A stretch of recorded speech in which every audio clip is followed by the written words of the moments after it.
Indian blogger নন্দিনীর আরও একটি পর্বে সকলকে স্বাগত। বন্ধুরা, আশা করি সবাই ভালো আছেন, সুস্থ আছেন। ভগবান নারায়ণের অশেষ কৃপা পেতে কমেন্ট বক্সে অবশ্যই লিখুন জয় শ্রী নারায়ণ।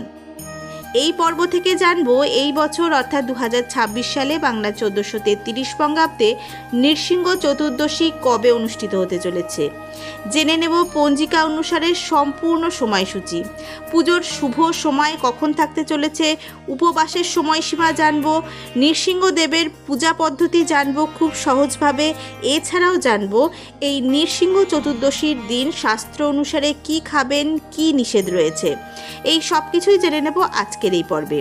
মূল পর্বে যাব তার আগে ইন্ডিয়ান ব্লগার নন্দিনী চ্যানেলটিকে সাবস্ক্রাইব করে পাশে থাকা বেল আইকনটি প্রেস করার অনুরোধ রইল, যাতে সকল ভিডিওর নোটিফিকেশন আপনারা খুব সহজেই পেয়ে যান। বিভিন্ন পূজাপাঠের পঞ্জিকা অনুসারে আপডেট পেতে অবশ্যই এই চ্যানেলটি সাবস্ক্রাইব করে নেবেন। চলুন শুরু করা যাক আজকের পর্ব।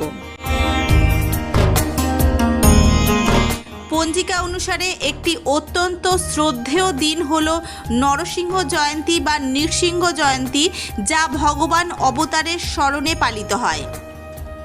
ভগবান বিষ্ণু এই দিন নরসিংহ বা নৃসিংহ রূপ ধারণ করেছিলেন।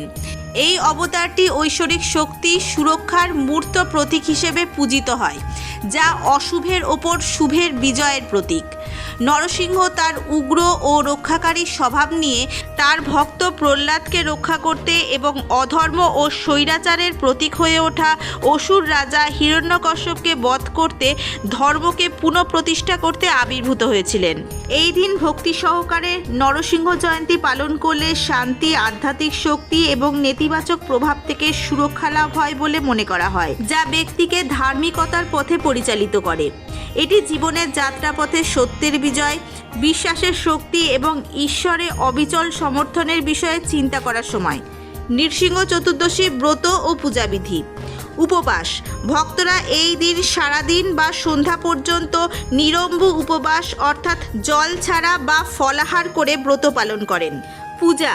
সন্ধ্যায় ভগবান নৃসিংহদেবকে বিশেষভাবে পূজা, অভিষেক ও আরতি করা হয়। ভোগ নিবেদন। ঠাকুরকে সুস্বাদু ভোগ নিবেদন করা হয়। মন্ত্র জপ।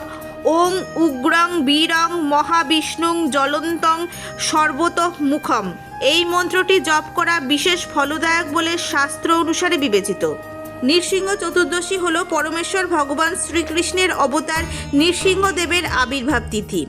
এই দিনটি অত্যন্ত পবিত্র এবং কঠোর নিয়ম মেনে উপবাস এবং পুজো করা হয়। এবার এই নৃসিংহ চতুর্দশীর দিন কি খাবেন এবং কি নিষেধ রয়েছে তা শাস্ত্র অনুসারে আলোচনা করা হলো। কি খাবেন বা গ্রহণযোগ্য খাবার। নৃসিংহ চতুর্দশীর দিন সাধারণত নিরম্বু উপবাস অর্থাৎ জল না খেয়ে অথবা ফলাহার ব্রত পালন করা হয়। অনেকে সূর্যাস্তের পর বা দিনের শেষে নিরামিষ বা শস্যবিহীন খাবার গ্রহণ করেন। ভগবানের ভোগ। ভগবান নৃসিংহদেবকে কলা নৈবেদ্য, পঞ্চামৃত অর্থাৎ দুধ, দই, ঘি, মধু এবং চিনি দিয়ে তৈরি পঞ্চামৃত বা নিরামিষ ভোগ নিবেদন করে তা প্রসাদ হিসেবে গ্রহণ করা খুব শুভ। শাস্ত্র অনুসারে কি নিষেধ বা কি বর্জনীয়।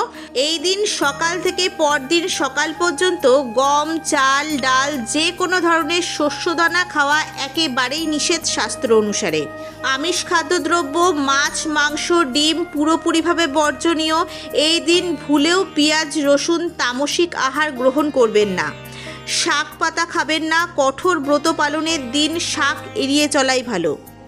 নৃসিংহ চতুর্দশীর ব্রত পালন করলে আগের দিন অর্থাৎ ত্রয়োদশীর দিন থেকেই আমিষ বর্জন করা ভালো।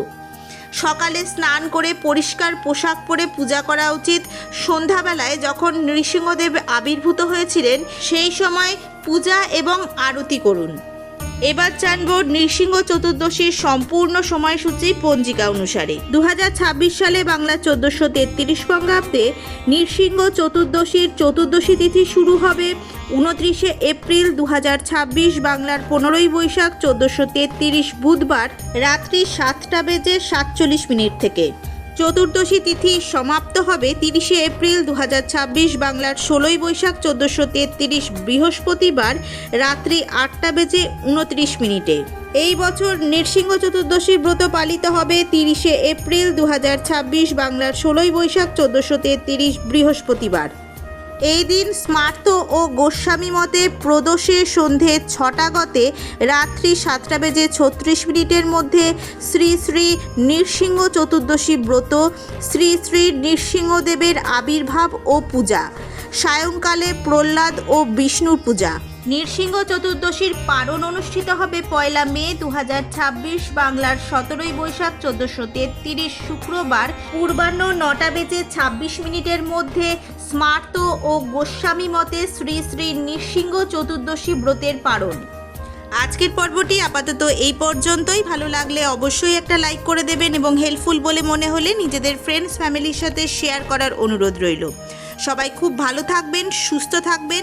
দেখা হচ্ছে আবার আগামী পর্বে।